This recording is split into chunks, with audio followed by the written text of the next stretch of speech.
ఒక చిన్న పార్క్లో రాకీ అనే కుందేలు ఉండేది. అది చీతాకోకలను వెంబడిస్తూ చిన్న చిన్న గుంతలు తవ్వుతూ చాలా చలాకీగా ఉండేది.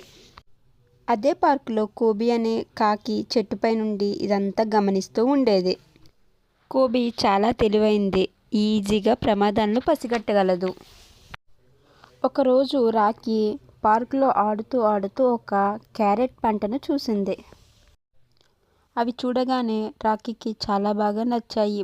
వెళ్ళి తెచ్చుకుందామని అనుకుంది. క్యారెట్ పంటలోకి దూకుతుండగా కోబీ వచ్చింది. వచ్చి ఈ విధంగా రాకీతో చెప్తుంది, ఈ క్యారెట్ పంట ఓనర్ చాలా స్ట్రిక్ట్గా ఉంటాడు. నువ్వు గాని ఇందులోకి వెళ్ళావో ఓనర్ చూస్తే నిన్ను పట్టుకుంటాడు. అతను చాలా డేంజర్ అని చెప్పి రాకీకి చెప్తుంది.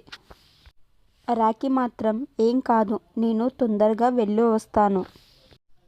అతను నన్ను చూడకముందే నేను వచ్చేస్తాను, నువ్వేం భయపడకు అంటూ లోపలికి వెళ్ళింది రాకీ.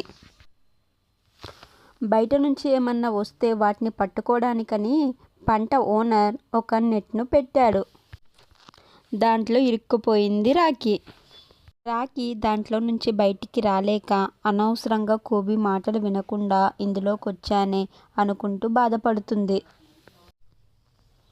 ఆపదలో ఉన్న తన ఫ్రెండ్ను చూసి బాధపడుతూ కోబీ ఒక ఉపాయం ఆలోచించింది.